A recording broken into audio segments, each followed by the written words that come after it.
Lo voy a leer una vez y después lo leemos todos juntos. Jehová cumplirá su propósito en mí. Tu misericordia, oh Jehová, es para siempre. No desampares la obra de tus manos. Ahora todos juntos. Jehová cumplirá su propósito en mí. Tu misericordia, oh Jehová, es para siempre. No desampares la obra de tus manos. Gloria a Dios. ¿Puede sentarse, hermano? Vamos a ver esta enseñanza que Dios puso en nuestro corazón y vamos a tratar de explicarlo lo mejor posible. Gloria a Dios. Aquí nosotros estamos viendo cómo el salmista David, el rey David, está expresando lo que el Espíritu Santo le había revelado. Acuérdense que todo lo que está escrito en la palabra de Dios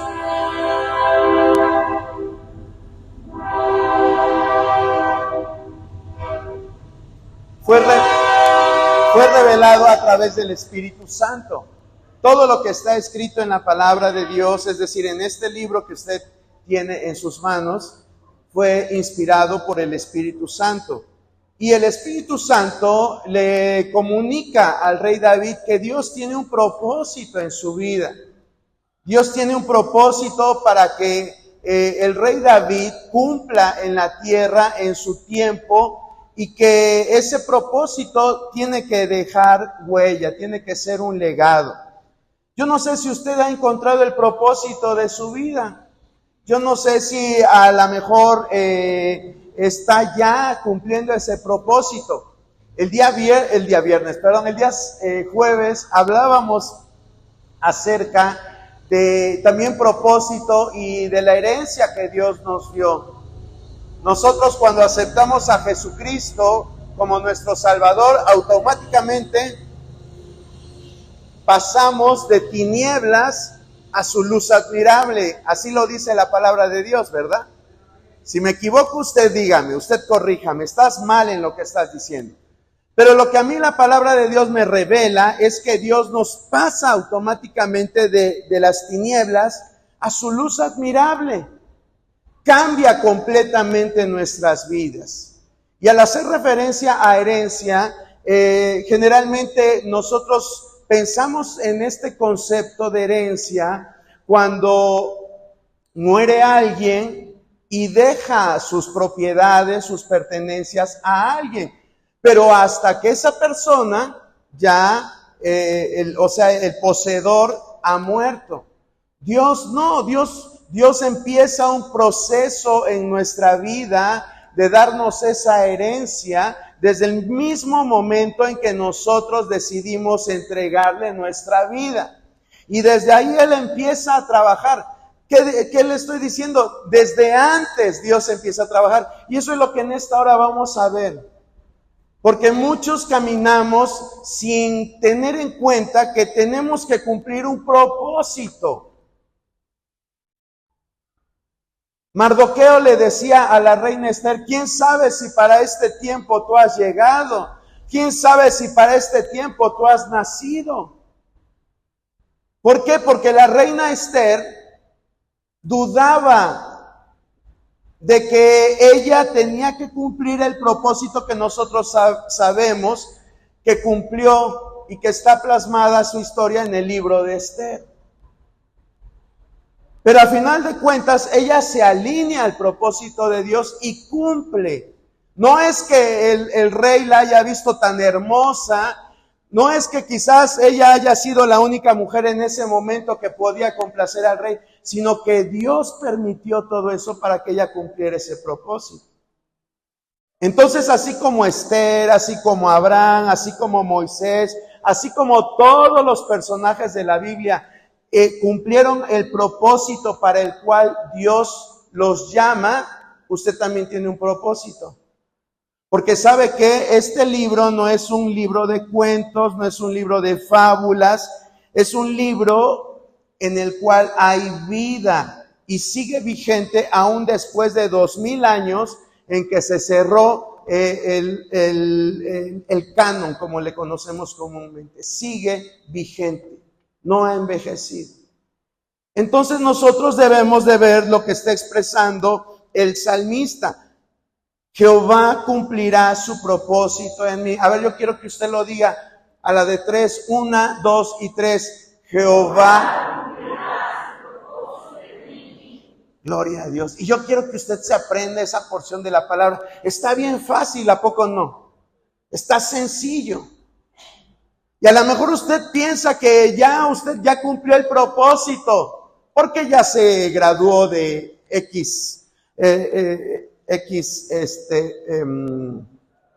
profesión, carrera, como le llamamos, porque quizás es un empresario exitoso, porque quizás usted lo que quería desde pequeña era ser ama de casa y ya Dios le concedió tener un montón de hijos y ser bendecida en su hogar.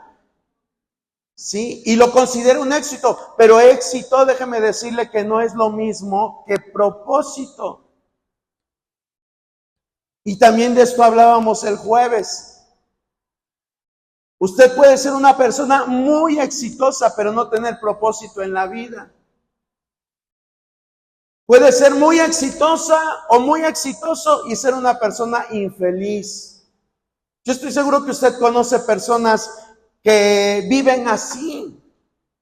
Tienen fama, tienen poder, tienen fortuna, tienen todo lo que se les antoja, pero no son felices. ¿Y sabes por qué no son felices? Porque no han cumplido su propósito en la vida. No es lo mismo ser un gran profesionista, un gran deportista, un gran cantante, no importa todo eso, si no estás cumpliendo el propósito para el cual fuiste llamado. Y es importante saber que Dios tiene un propósito. El que nos da los propósitos es Dios. Tú te fijas en cumplir tus sueños, tus anhelos, tus deseos, que muchas veces son impuestos por tu cultura, por tu sociedad, por tu familia. Y crees que eso es todo, pero el propósito lo da Dios. El propósito lo da Dios. Por eso algunos cantamos ese canto que dice, solo Dios hace al hombre feliz, pero a veces nada más de labios para afuera, porque no encontramos el sentido o el propósito de nuestra vida. Cuando lo encontramos, en realidad podemos cantar con toda libertad, solo Dios hace al hombre feliz. Porque así es, cuando cumplimos el propósito,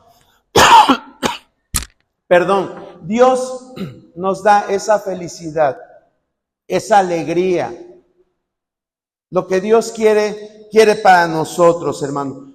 El propósito también implica que no todo va a ser miel sobre hojuelas. Esa es otra cosa que debemos de creer. No creas que cuando tú dices, pues ya me puse en las manos de Dios y ahora voy a cumplir el propósito, ya todo va a ser fácil. No. Al contrario, se van a multiplicar quizás tus problemas, los que eran tus amigos se van a volver tus enemigos, tu misma familia te va a dar la espalda. ¿Por qué? Porque estás enfocado no en agradar a la gente, sino en agradar a Dios.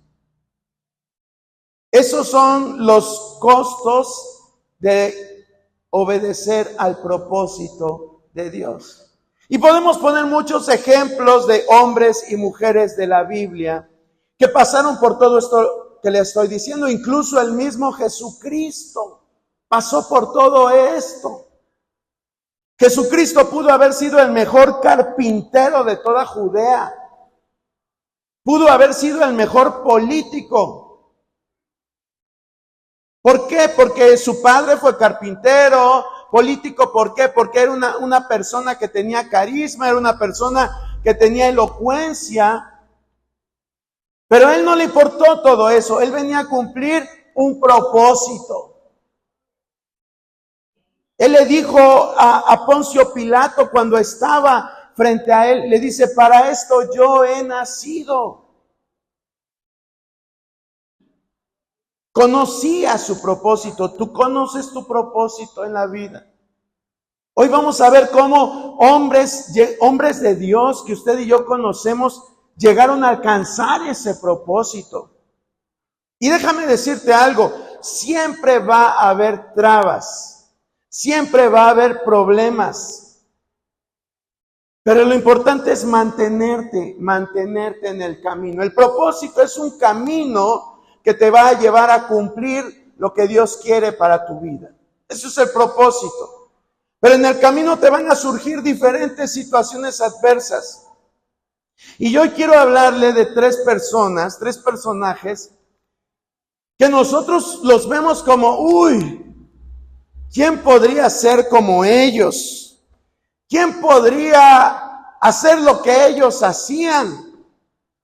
Y los vemos como personas sublimes, como personas que Dios escogió, y sí las escogió Dios, así como también Dios te escogió a ti. Porque si tú estás aquí no es porque tú hayas querido venir, o porque tú hayas querido aceptar, o porque tú hayas querido estar en el proceso. Es porque Dios te está impulsando a hacerlo. No es que tú hayas querido, es que Dios te impulsa. Así actúa y obra Dios. Pero a veces esos tropiezos que te digo que van saliendo en el camino, los va poniendo Satanás. ¿Con qué propósito? ¿Con qué propósito de él, de Satanás? De hacer que no llegues a donde Dios quiere que tú llegues. Ese es su propósito de él, estorbar.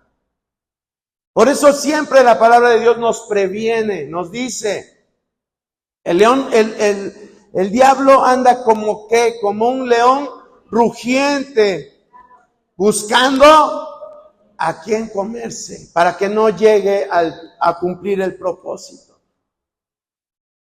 Y ¿sabes qué? A veces no nos come, pero sí nos hace heridas.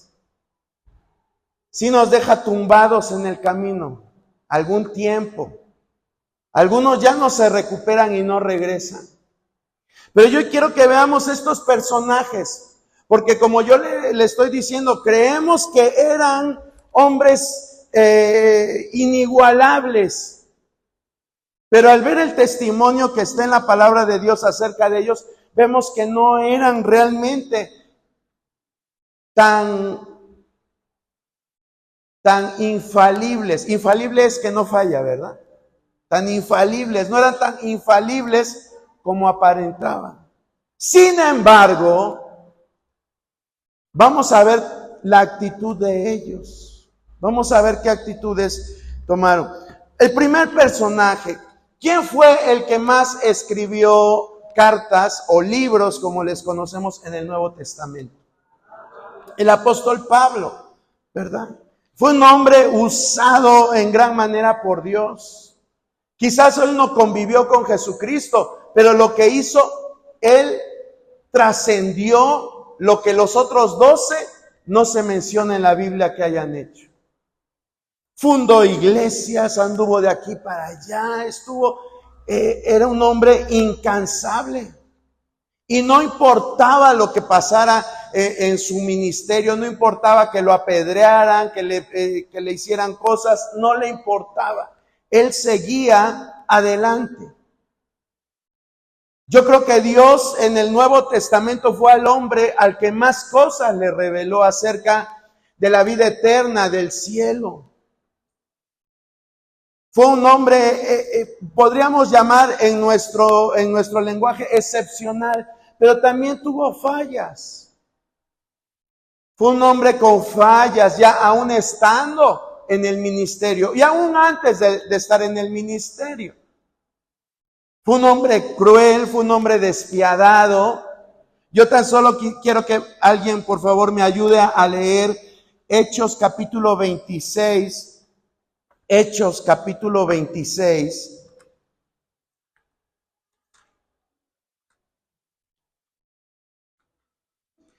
Y de este capítulo, del 9 al verso 11.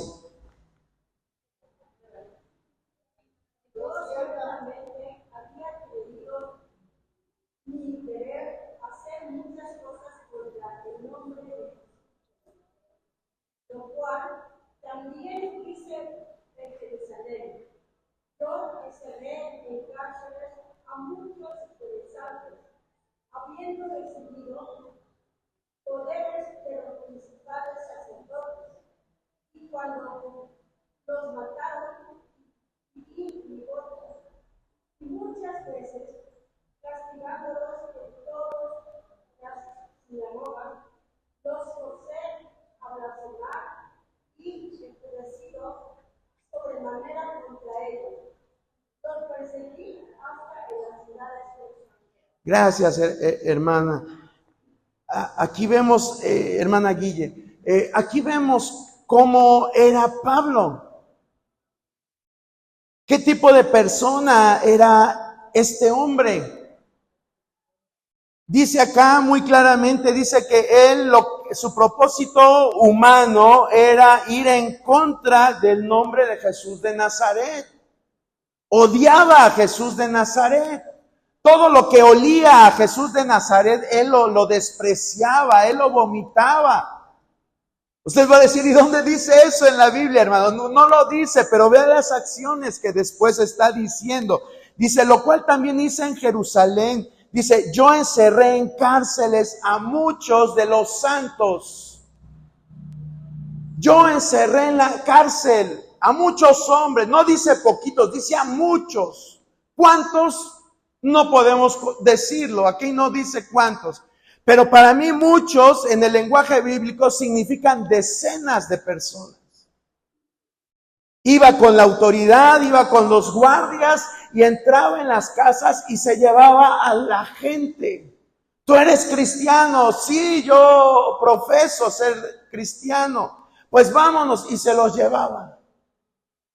Y no importaba si esa familia, si ese padre, si esa madre tenía ya sus hijitos, no le importaba, él agarraba y se los llevaba. No les decía, a ver, primero dales de comer a tus hijitos, primero haz lo que tienes que hacer y ya luego te llevo a la cárcel. No, así no actúan este tipo de personas. Era una persona prepotente que decía, vine por ti, y te arrastraba y se los llevaba. ¿Cuántos hogares destruyó Pablo?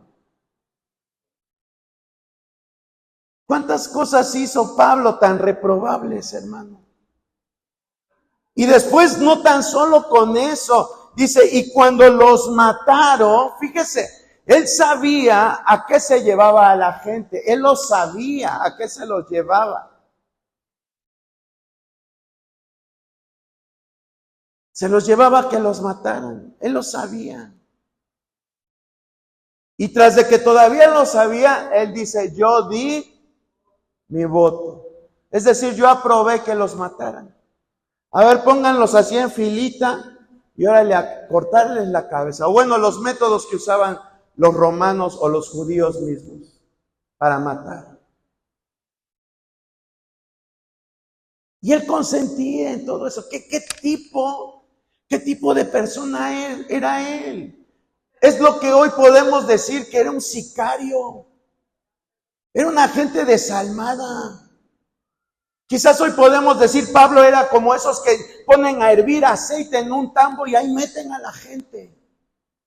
Pablo era de los que agarraba a la persona viva y les empezaba a cortar las piernas, los brazos, la cabeza y no se inmutaban. Era malo este Pablo. Era tremendo este Pablo. Dice, y muchas veces castigándolos en todas las sinagogas. Castigándolos. ¿Usted qué se imagina con esto? Que les decía, a ver, ahí te paras de burrito y con la espalda pegada al poste y no hablas en toda la reunión. No. Eran castigos para dar ejemplo a los demás. Dice, y muchas veces castigándolos en todas las sinagogas, los forcé a blasfemar. ¿Qué les haría para forzarlos a blasfemar en contra de Jesucristo? ¿Qué les haría? ¿Les cortaría un dedo? Hoy en nuestro tiempo, ¿qué les haría para obligarlos a blasfemar? ¿Mande? Hermano Arturo, ¿qué les hacen a la ley a los malhechores para que confiesen algo? ¿Eh? Tehuacán, ¿qué es eso?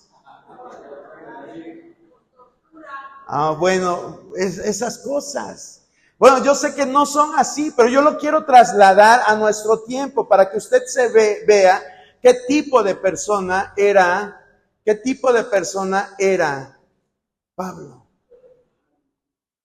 Era malo.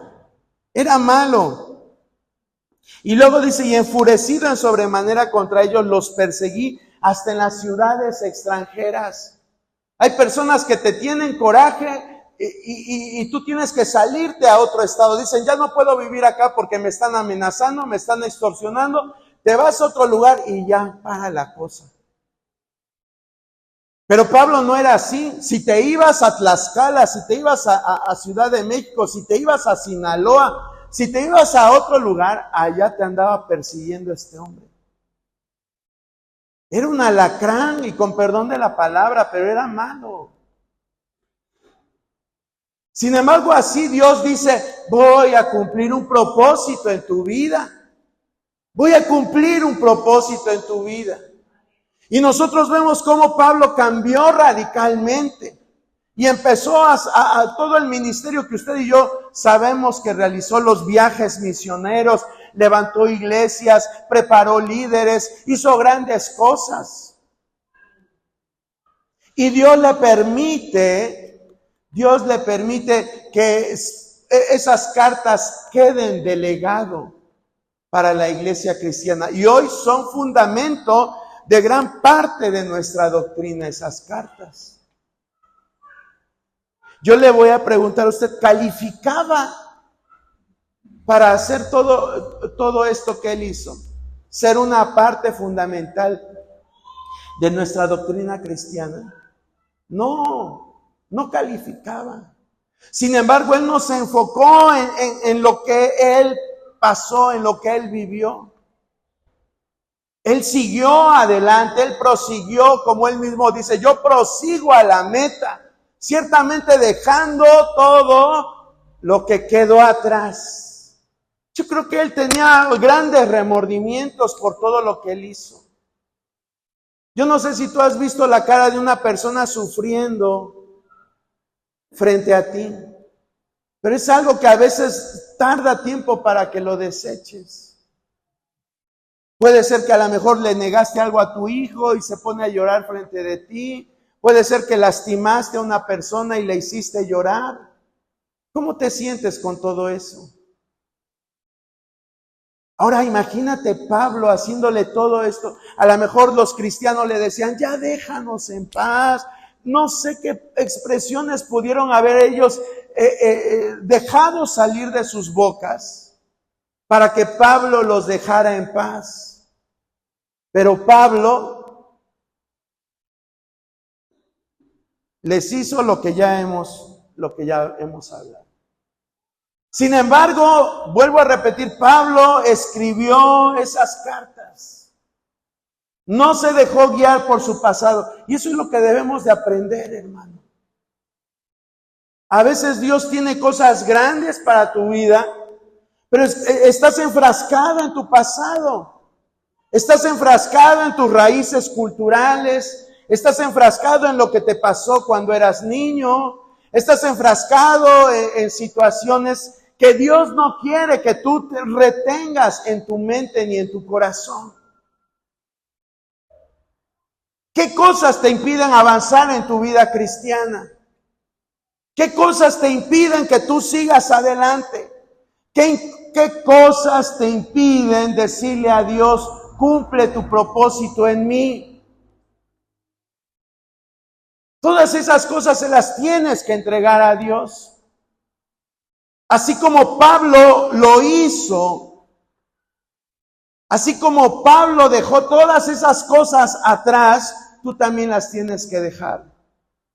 No tienes que cargar con que fuiste abandonado, no tienes que cargar con que mis padres no me quisieron, no tienes que cargar con decir es que yo vengo de una familia muy pobre, no tienes que cargar con decir cómo voy a servir a Dios si ni escribir sé. Porque todas esas cosas son lastres que nos impiden cumplir el propósito.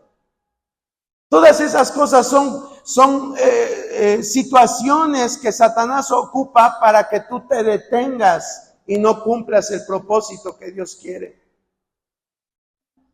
Y hoy el Señor quiere decirte, es que yo ya te perdoné. Ahora en Cristo tú eres una nueva criatura. Y las cosas viejas pasaron, ya no te tienen que afectar. Ya no te tienes que sentir culpable. Ya no te tienes que sentir avergonzado. Ya no te tienes que sentir que no vales nada. Ya no te tienes que sentir con la autoestima por los suelos. Porque ahora eres un hijo de Dios. Ahora eres un hijo de Dios. Y repítetelo todos los días. Soy un hijo de Dios. Soy un príncipe, soy una princesa. ¿Por qué? Porque Él es el Rey de reyes y Señor de señores. En verdad, no les vengo a hacer lavado de cerebro, hermano. Pero muchos de nosotros no nos interesa. Simplemente vivimos por vivir. Decimos ser cristianos, pero no cumplimos la función que Dios quiere. Vivimos atorados, todavía vivimos atrapados en ese pasado. Hoy dice el Señor, ya eres libre porque la verdad te hace libre. Y la verdad es Jesucristo. La verdad es nuestro Señor Jesucristo. Hay una anécdota de unos niños que estaban jugando con su charpe y agarraron de blanco a la mascota de la abuelita. Y uno de ellos agarra la piedra, tensa el charpe y le dispara a la mascota, le da en la cabeza y la mata. Y se quedan los dos diciendo, los dos niños, ¿y ahora qué vamos a hacer? Era la mascota preferida de la abuelita, la quería mucho. Y el que no la mata, le dice al que la mató, le dice, pues ¿sabes qué? Si no lavas hoy los trastes, yo rajo con la abuelita. Y lo empezó a estar manipulando. Y al otro día lo mismo, si no haces esto, yo le digo a la abuelita. Y el otro por miedo hacía todo lo que su hermano le estaba diciendo. Hacía todo. Pero un día se cansa el que mató a la mascota y va con la abuelita y le dice, abuelita, ¿qué crees? Tu mascota no se murió, no se perdió tu mascota. Yo la maté y la fuimos a enterrar a un lugar, abuelita. Perdóname. Y la abuelita le dice a su nieto con una sonrisa, hijo, cuando tú la mataste yo te estaba viendo por la ventana. Yo ya sabía que tú habías matado a mi mascota. Pero no quise proceder porque te quiero, porque te amo, hijo. Y así muchas veces es nuestra vida con Cristo. Él sabe lo que hacemos, pero nos da vergüenza. Nos avergonzamos. Porque muchas de las experiencias que tenemos del pasado nos avergüenzan, hermano. Y decimos, es que yo no soy la persona adecuada, yo no soy la persona calificada. Es que no se trata de ti, se trata de lo que Dios quiere hacer en tu vida. Por eso David decía, Jehová cumplirá su propósito en mí.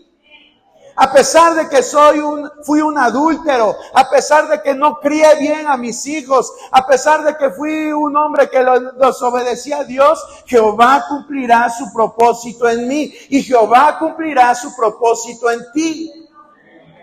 Ese es al Dios al que nosotros tenemos por Padre.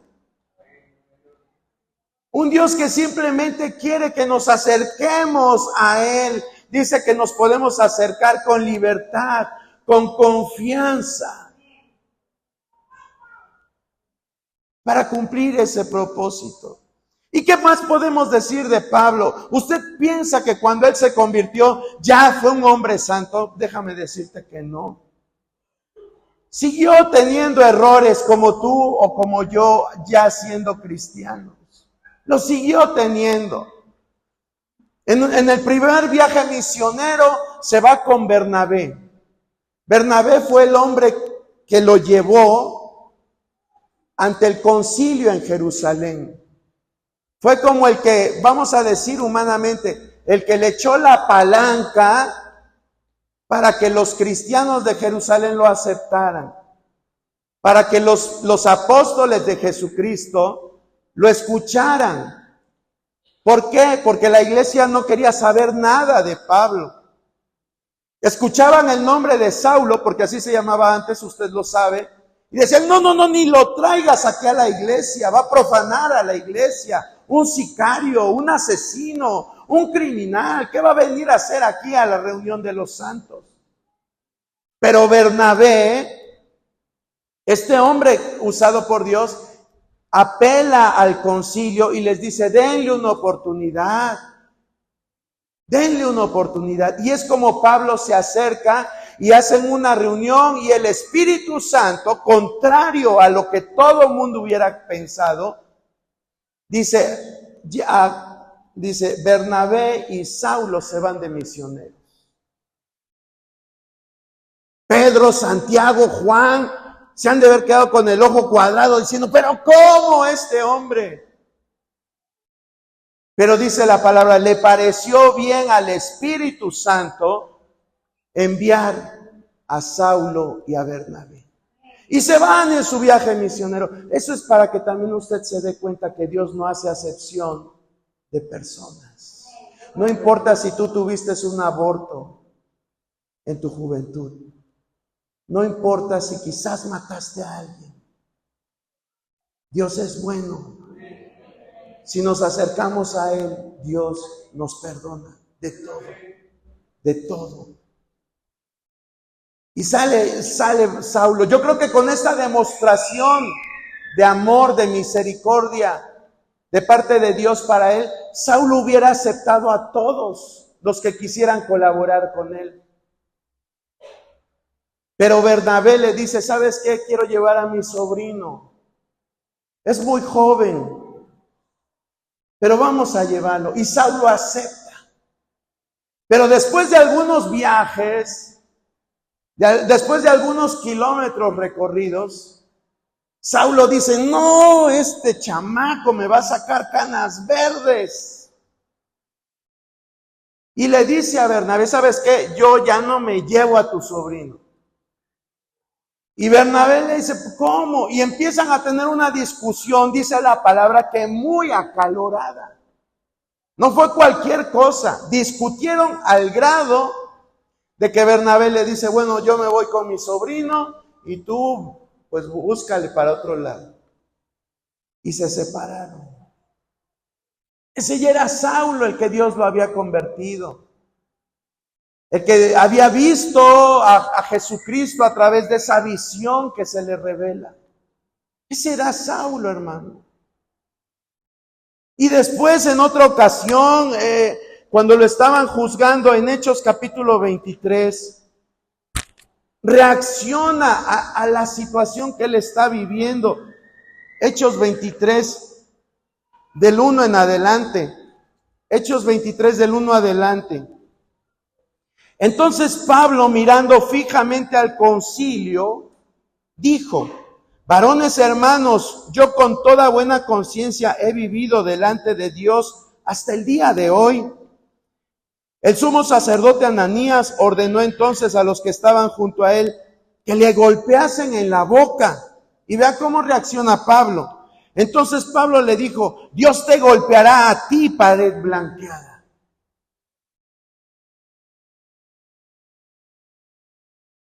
Lo que le dice Pablo al sumo sacerdote. Dios te golpeará a ti. Y fue una maldición porque él mismo adelante lo dice. Irónicamente dice, yo no sabía que era el sumo sacerdote. Claro que lo sabía, pero estaba haciendo uso de la ironía Pablo.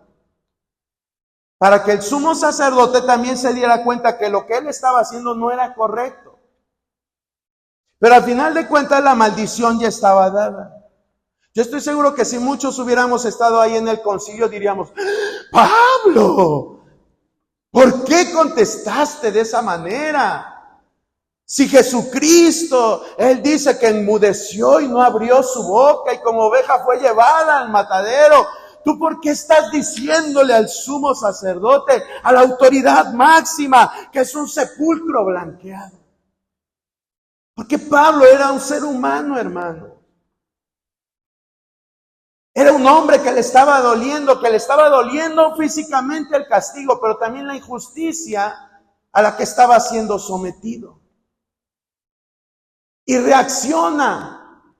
Pero vea cómo esta situación no le impide que Pablo cumpla su propósito. No le impide que Pablo cumpla su propósito. Quizás tú ya has restaurado tu pasado, todo lo que viviste antes de aceptar a Cristo. Y dices muy ciertamente: ahora en Cristo soy nueva criatura. Pero ¿qué pasa cuando después, ya en tu vida cristiana, empiezas a ser señalado por algunas cosas? Satanás te pone el pie y caes. ¿Qué hacemos cuando pasa esto? Algunos nos deleitamos en el placer. Si es una situación placentera, nos deleitamos y nos alejamos de Dios. Si es alguna situación vergonzosa, dices: ya no voy a la iglesia porque me van a criticar, me van a juzgar. Y eso si eres descubierto. Si no has sido descubierto, le empiezas a ver defectos a la iglesia. Y empiezas a decir, te empiezan a preguntar: ¿por qué ya no vas a la reunión? No, es que ya la iglesia está así, ya la iglesia está asado, en la iglesia es esto, en la iglesia es el otro, y empezamos a ver errores y defectos. Pero ¿qué es lo que está pasando realmente en nuestra vida espiritual? Que estamos cayendo, que Satanás nos tendió una trampa y hemos quedado en el suelo, en la lona. Dios quiere que nos levantemos. Dios quiere que sigamos adelante. Que no nos dejemos vencer, así como Pablo. Él decía: ya la regué con este chamaco, me sacó de quicio, ya lo mandé con su tío. Ya maldije al sumo sacerdote. Pero él no se quedaba lamentándose. Él dice: yo prosigo al blanco, yo voy hacia adelante. Señor, perdóname. Más adelante vemos que él manda a llamar a Juan Marcos. Dice: tráiganme a Juan Marcos porque es de gran ayuda para el ministerio. Un hombre que sabía reconocer sus errores. A veces, ¿sabes qué nos aleja del propósito de Dios? El no reconocer nuestras fallas. Queremos achacarle a otra persona el que hayamos caído. ¿Pero por qué hiciste eso? Pues es que nadie ora por mí, en la iglesia me ven feo. Pues esta persona me abrió los brazos y yo contento caí. Es que mi esposa ya no me consiente como antes y esta persona me quiere un montón. Y pues caí. Y podemos poner muchas justificantes, pero Dios quiere cumplir su propósito en nosotros. Él nos ama, hermano. Somos hechura suya, dice el libro de Efesios capítulo 1. Somos hechura de Dios. Lo que usted hace no lo aprecia, no lo valora. Sea una cosa material, a lo mejor usted es costurera y hace un vestido y para usted es el más bonito, el más precioso. ¿Por qué? Porque usted lo hizo. Ve a sus hijos y les dice, qué hermosos son mis hijos. ¿Verdad? Para usted sus hijos son los más preciosos. No importa que el del vecino tenga ojo azul y sea rubio, de pelo chino, rizado. Para usted los de usted son los mejores. Porque son su hechura suya. Usted y yo somos hechura de Dios. Somos hechura de Dios. Vea usted lo que dice en Isaías capítulo 44, verso 2. Isaías 44, verso 2. Si alguien lo quiere leer, por favor.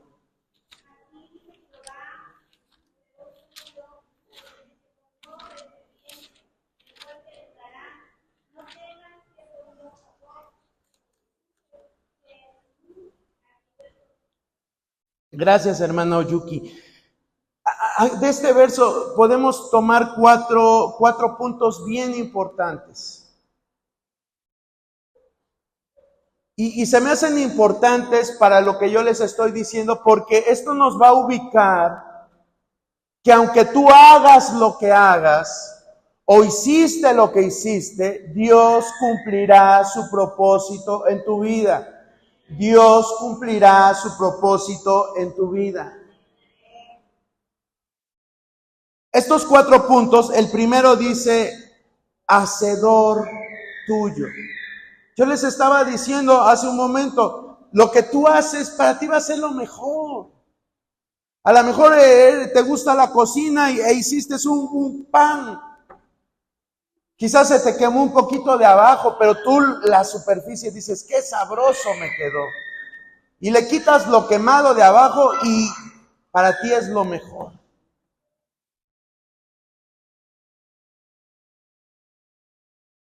Es lo mejor.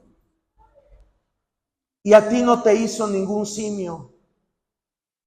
No eres producto de la obra espontánea como nos quieren hacer notar en las escuelas o algunos científicos. A nosotros Dios nos formó. Aquí dice muy claramente la palabra, así dice Jehová, hacedor tuyo. Él estaba ahí en el vientre de tu madre dirigiendo todos los pasos.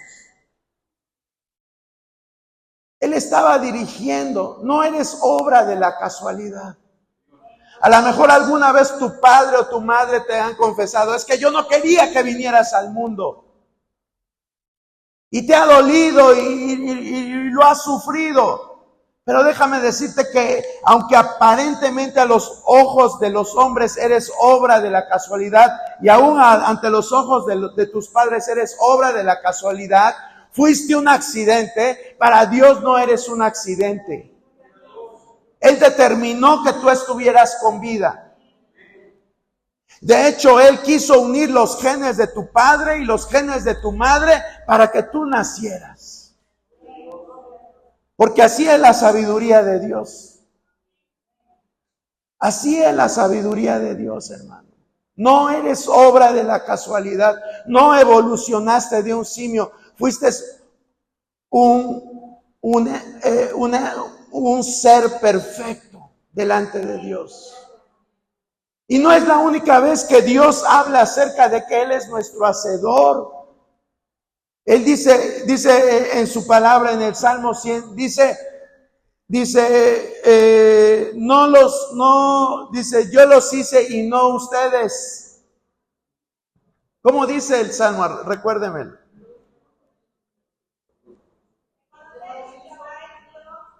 Él nos hizo y no. Gracias, manita. Él nos hizo y no nosotros a nosotros mismos. Entonces, ¿de quién es nuestra vida, hermano? Es de Dios, aunque no lo quiera reconocer ahorita. Nuestra vida es de Dios. Nada de que le digas a tu novio, a tu esposo, ay, mi vida es tuya. Nada de eso. Nuestra vida es de Dios. Por eso te lastima la gente, por eso te hieren muchas veces, porque le andas dando tu vida a alguien que no debes. Ay, es que mis hijos no me quieren. Que te quiera Dios, eso es lo que debes de buscar, que te quiera Dios. Con quien debes de estar en paz es con Dios. Por esto tampoco no te digo que no ames, ama a las personas, pero por sobre todo dice la palabra que al que debemos de amar es a Dios. Jesús lo reafirmó y dice, el principal mandamiento es amarás al Señor tu Dios. Y ya después a todos los que tú quieras amar, pero primero es a Dios. A veces andamos, ay, es que, ¿por qué no vienes al templo? Es que mis hijos, es que mi esposo.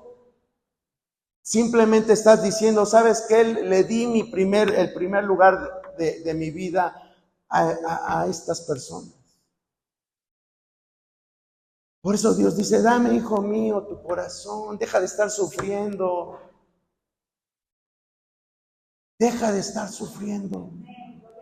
Bueno, entonces dice, el primer punto les decía que de Isaías 44 les iba a mencionar tan solo 4 puntos importantes. Dice, hacedor tuyo. Entonces, esto implica que nosotros le pertenecemos a Dios.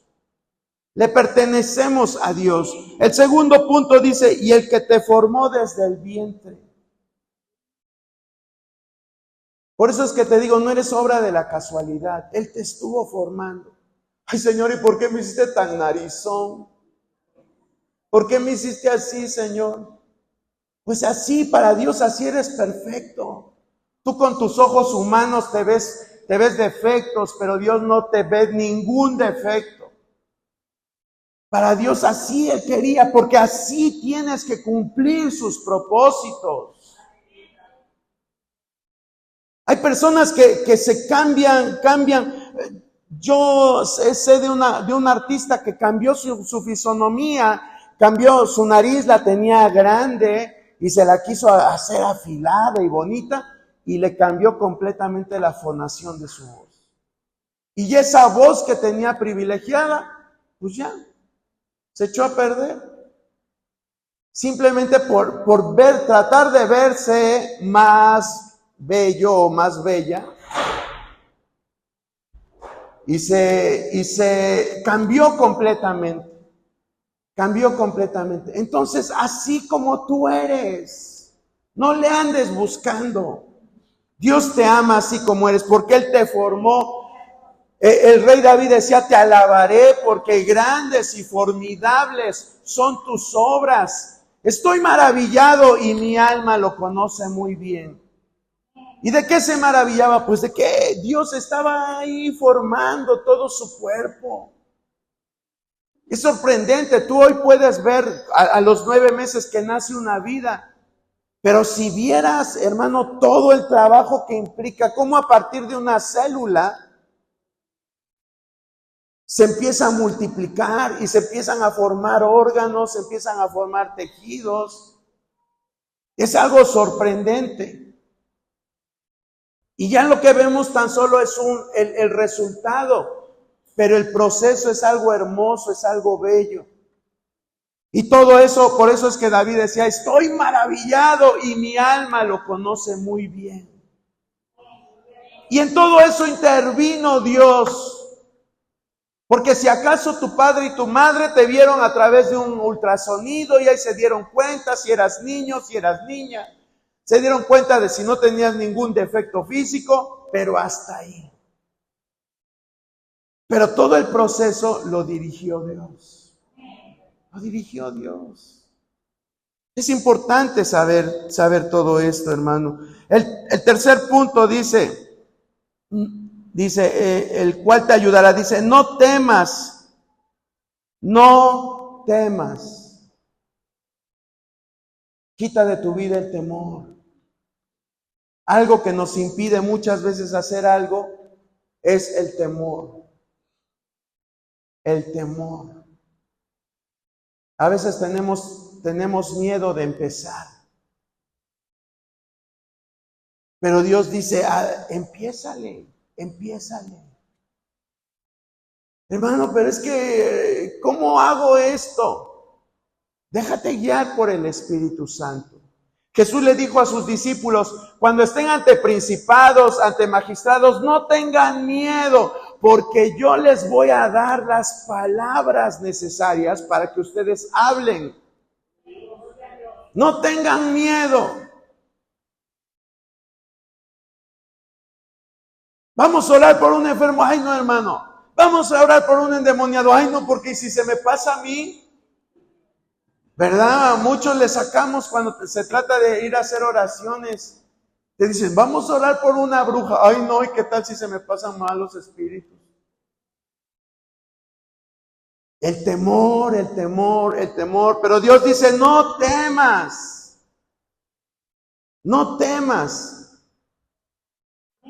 Empieza como Pedro. Vio a Jesús que estaba caminando sobre el agua y le dice, maestro, yo quiero ir. Y Jesús que le dice, no. ¿Cuánto tiempo tienes de cristiano?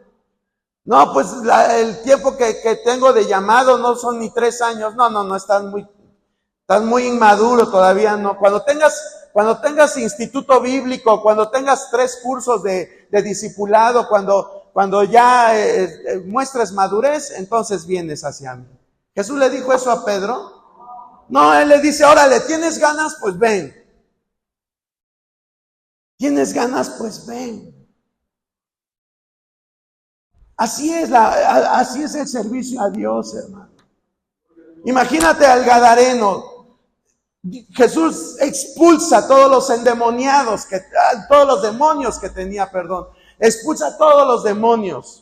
Y este hombre le dice, yo quiero seguirte. Dice, no, vete a la aldea y allá mejor predícales.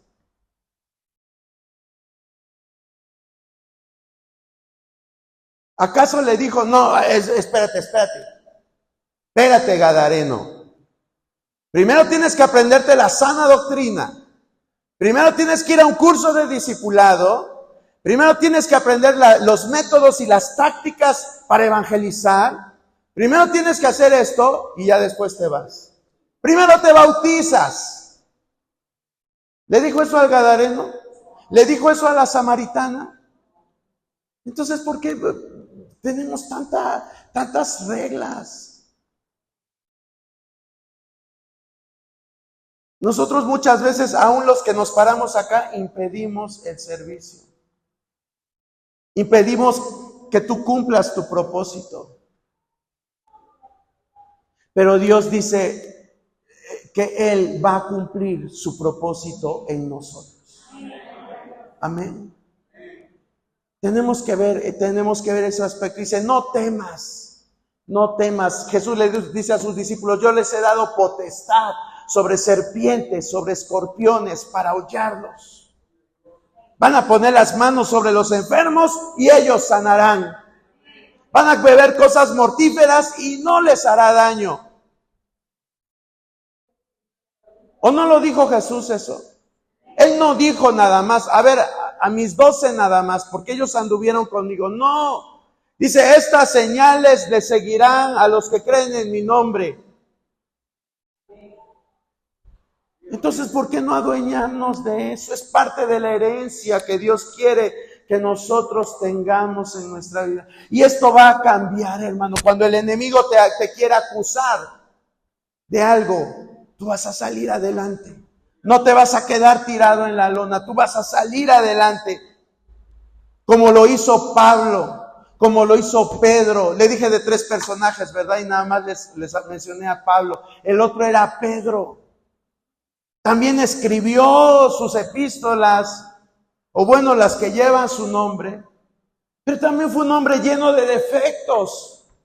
Usted no crea que el único problema de Pedro era la falta de fe. Tenía muchos defectos, negó a Jesucristo. Y luego Jesucristo, después de resucitar, le dice, tú te dije que ibas a ser el que ibas a tener las llaves del reino. Dámelas, porque me negaste. Vengan para acá, dámelas, no sirves. ¿Le dijo eso? No, ¿qué le dice? Pedro, ¿me amas? Usa las llaves que te estoy dando. Pedro, ¿me amas? Órale, no te las quito. Pedro, ¿me amas? Empléalas con sabiduría. Eso es lo que le dijo Jesús a Pedro. A pesar de los defectos que tú puedas tener, Dios sigue empeñado en cumplir el propósito. Dios sigue empeñado en cumplir el propósito. Y después, ya siendo Pedro un hombre maduro, espiritualmente hablando, que ya hasta escribía y se andaba yendo a meter a Samaria y ponía las manos sobre las personas y recibían el poder del Espíritu Santo y andaba haciendo grandes cosas en el ministerio. Dice Pablo en la epístola a los Gálatas, dice, le tuve que resistir a Pedro cara a cara. ¿Y sabe por qué lo tuvo que llamar la atención Pablo a Pedro? Porque era hipócrita. Se oye fea la palabra, ¿verdad? Pero eso es lo que le está diciendo, lo que podemos ver en el contexto. Cuando estaba con los gentiles, se sentaba ahí con ellos y platicaba. Pero de momento, Jacobo, el pastor de la iglesia de Jerusalén, manda una comisión a la iglesia donde estaba Pedro, y entonces Pedro les dice, bueno, no les dice, pero se aparta de los cristianos gentiles y se hace nuevamente como los cristianos judaizantes. Y entonces Pablo le dice, oye, ¿qué te pasa? Por acá nos llega la supervisión y te quieres portar de una forma, pero cuando no están ellos te portas de otra. Y siendo que Pedro ya era un hombre maduro espiritualmente hablando. Y todavía cae en esas cosas, hermano. Pero eso no lo derribó. Cuando Pablo lo exhorta, Pedro no se fue con la iglesia de Jerusalén a decirles, ay, Pablo me lastimó, Pablo me hizo esto, Pablo. No. Al contrario, Pedro escribe en sus cartas, escuchen, aprendan de la doctrina de Pablo porque es muy buena.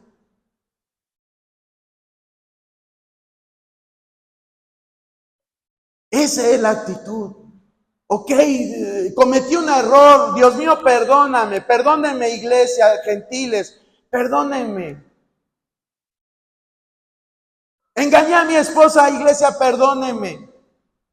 Iglesia, pasó esto en mi vida, perdónenme.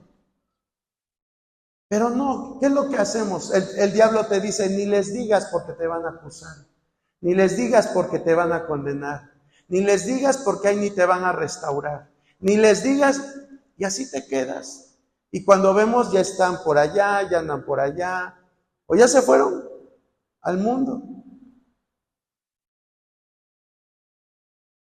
Y así pasa muchas veces. Pero Dios quiere cumplir su propósito en nosotros. Dios quiere que seamos una iglesia perdonadora, hermanos. Porque nadie es perfecto. La misma palabra de Dios dice, mire que se cree estar bien, que no caiga. El que se siente, que casi puede llegar y cachetear a San Pedro para que lo deje entrar al reino de los cielos. Aguas, porque dice, no vaya a ser que te caigas y la caída sea más dura. Entonces debemos de aprender a hacer esto. A partir de ahora vamos a hacerlo. Ser una iglesia que no nos espantemos, pero que seamos restauradores. Eso es lo que Dios quiere que nosotros hagamos, hermano. ¿Para qué? Para que las personas cumplan el propósito de Dios. Porque un día Dios nos va a decir, oye iglesia, yo tenía un propósito con esa persona que fue a visitarnos. Que llegó un día porque tenía su corazón destrozado. Y lejos de recibirla con sus hechos, con sus acciones la echaron de la iglesia. Un día Dios nos va a reclamar por eso. ¿Y qué le vamos a decir? ¿Qué le vamos a decir a Dios? ¿A poco le vamos a poner las excusas que siempre ponemos? No, es que olía bien feo, es que olía alcohol, es que cómo comprende venir a la iglesia en esas fachas. Está bien Lorenzo. Un día Dios nos va a llamar a cuentas. Y las excusas se van a acabar, hermano. Las excusas se van a acabar. Mejor ayudemos a los demás a cumplir su propósito. Estamos viendo cómo estos hombres, aunque eran los superungidos de Dios, pero tenían sus defectos. Tenían sus errores. ¿Qué le digo de Juan? El discípulo amado. Está escribiendo, se pone a escribir su evangelio, se pone a escribir sus cartas, 3 cartas, y después para cerrar con broche de oro, el Apocalipsis. ¿Y qué hace en el Apocalipsis? Dios mío, vea usted lo que hace en el Apocalipsis. Apocalipsis 19, 9 y 10. Apocalipsis 19, 9 y 10.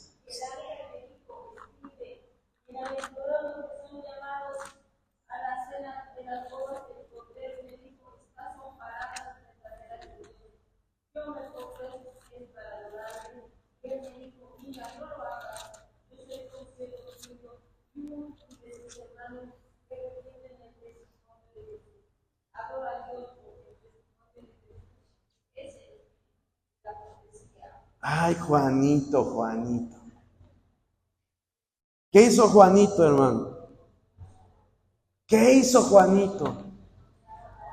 Dice, yo me postré a sus pies, ¿para qué? Para adorarle. O sea, ¿en qué cabeza cabe? ¿En qué cabeza cabe? Ni siquiera dice para adorar. A lo mejor si la Biblia dijera para adorar, pensaríamos que bueno, estaba ahí platicando con el ángel y se postra y adora a Dios. Pero no, la Biblia es clara y dice, yo me postré a sus pies.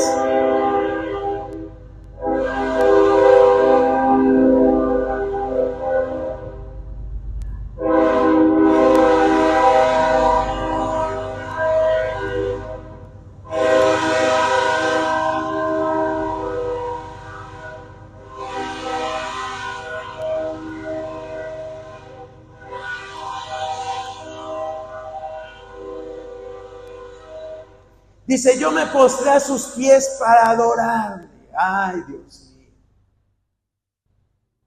Tanto tiempo estuvo él con Jesús. Ahí se le recostaba, le oía la respiración. Jesús lo llamaba para todo, se lo llevó al huerto del Getsemaní, lo dejó ver la transfiguración, vio todo lo que Jesús hacía, se sabía los mandamientos, no adorarás a otro Dios fuera de mí. No te inclinarás a ninguna imagen, ni de los que están en los cielos, en la tierra, en las aguas debajo de la tierra. ¿Y qué está haciendo Juan? Ahí está el ángel y el otro. Oh, hazme el favor. Ustedes dirán, ay hermano, pero son errorcitos. Bueno, yo sé que el pecado es pecado.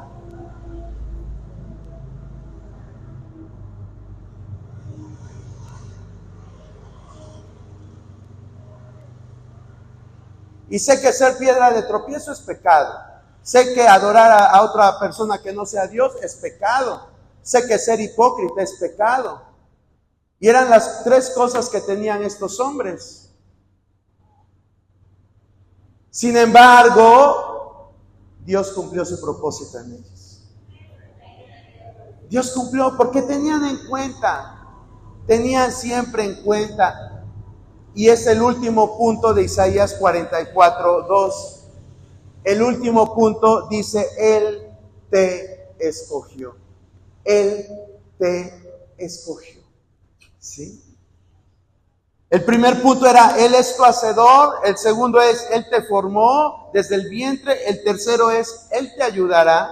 Y el tercero es, Él te escogió. Él te ayudará y no tengas temor. Y Él te escogió.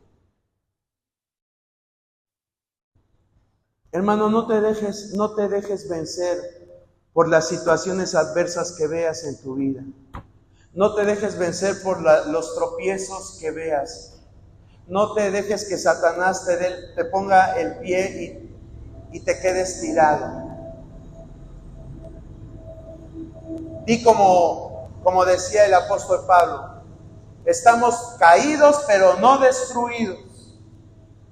Puede ser que pases por circunstancias adversas, pero Dios está contigo y Él quiere cumplir su propósito en ti.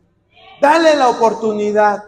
Deja todo lo que queda atrás. Levántate si estás pasando por una adversidad. Si estás pasando por una tentación. Si estás sabiendo que Satanás no te está dejando avanzar, es tiempo de que tomes la palabra y que vayas hacia adelante. Vamos hacia adelante, hermanos, a cumplir el propósito, porque Dios está con nosotros. Dios está con nosotros. Ponte de pie, hermano. Ponte de pie en esta hora y vamos